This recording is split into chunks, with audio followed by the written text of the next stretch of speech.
नमस्कार दोस्तों, आप लोग बने हुए हैं पवन नागपुरी बाबू के साथ में। और आज मैं आप लोगों को 5 ऐसे ज़मीन के बारे में बताने जा रहा हूँ जिसे भूल कर भी नहीं खरीदना चाहिए। और अगर आप उन पाँचों ज़मीन को खरीदते हैं, 5 प्रकार के ज़मीन को खरीदते हैं, तो आप बड़ा ही मुसीबत में फंस सकते हैं, बड़ा ही दुविधा में फंस सकते हैं। कम अभाव, कम जानकारी कारण कुछ लोग ऐसे ज़मीन खरीद लेते हैं जिससे कि वो मुसीबत में फंस जाते हैं और उनका कमाया हुआ पैसा पूरी तरह से बर्बाद हो जाता है। तो आइए दोस्तों, जानते हैं कि वो कौन कौन से ज़मीन है जिसे हमें भूल कर भी नहीं खरीदना चाहिए। तो पहला है दोस्तों, केस वाली ज़मीन। यदि किसी ज़मीन का कानूनी विवाद चल रहा है और उनका केस बहुत ही लंबे समय से लंबित है, तो इस प्रकार का ज़मीन हमें भूल कर भी नहीं खरीदना चाहिए। और जो खरीदता है उसे काफ़ी दिक्कतों का सामना करना पड़ता है, वो बड़ा ही मुसीबत में फंस जाता है, उसे आने वाले दिनों में बड़ा जोखिम उठाना पड़ सकता है। और दूसरा है दोस्तों, लोन वाली ज़मीन। बहुत ऐसे ज़मीन होते हैं जिस पर कि लोन लिया हुआ रहता है और लोग बिना जाने बगैर उस ज़मीन को खरीद लेते हैं। उस लोन का पूरा किस्त जमा नहीं किया हुआ रहता है, तो इस तरह का ज़मीन भी आदमी को मुसीबत में ढकेल देता है। तो ऐसे ज़मीन को लेने से ज़रूर बचें। और तीसरा है दोस्तों, सरकारी ज़मीन।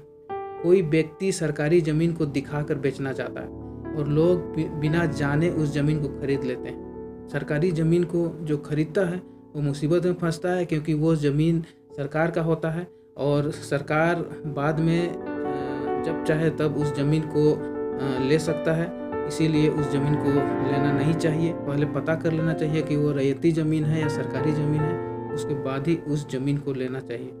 और अगर सरकारी ज़मीन है तो उस ज़मीन को कभी नहीं लेना चाहिए। और चौथा है दोस्तों, पुश्तैनी ज़मीन। लोग पुश्तैनी ज़मीन को खरीद लेते हैं, लेकिन उनको ये पता नहीं रहता है कि उस पुश्तैनी ज़मीन का बंटवारा हुआ है कि नहीं।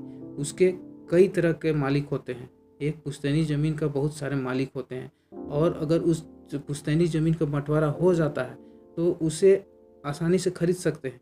लेकिन अगर बंटवारा नहीं हुआ है और ख़रीदते हैं तो उस पे भी उसको बड़ा जोखिम उठाना पड़ सकता है, उससे उसका पैसा बर्बाद हो सकता है। और पांचवा है दोस्तों, गैर रेरा कंपनी से ज़मीन। गैर रेरा कहने का मतलब ये है कि रेरा मतलब होता है रियल इस्टेट रेगुलेटरी अथॉरिटी। मतलब अगर कोई आदमी कंपनी या फार्म से ज़मीन खरीद रहा है और अगर वो रेरा मतलब रियल इस्टेट रेगुलेटरी अथॉरिटी से रजिस्टर्ड नहीं है, तो इस प्रकार का ज़मीन भी नहीं खरीदना चाहिए। काफ़ी मुसीबत में खड़ा कर सकता है लोगों को। तो निष्कर्ष में मैं यही कहना चाहता हूँ कि ज़मीन खरीदने से पहले लोगों को उसका डॉक्यूमेंट पहले लेना चाहिए, उसका पेपर का जांच करना चाहिए और उसके बारे में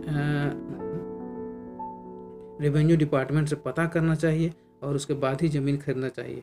और जो लोग ये सारे कुछ नहीं करते हैं, वो आने वाले दिनों में उनका पैसा पूरी तरह से बर्बाद हो जाता है दोस्तों, और उन लोगों को काफ़ी मुसीबतों का सामना करना पड़ता है।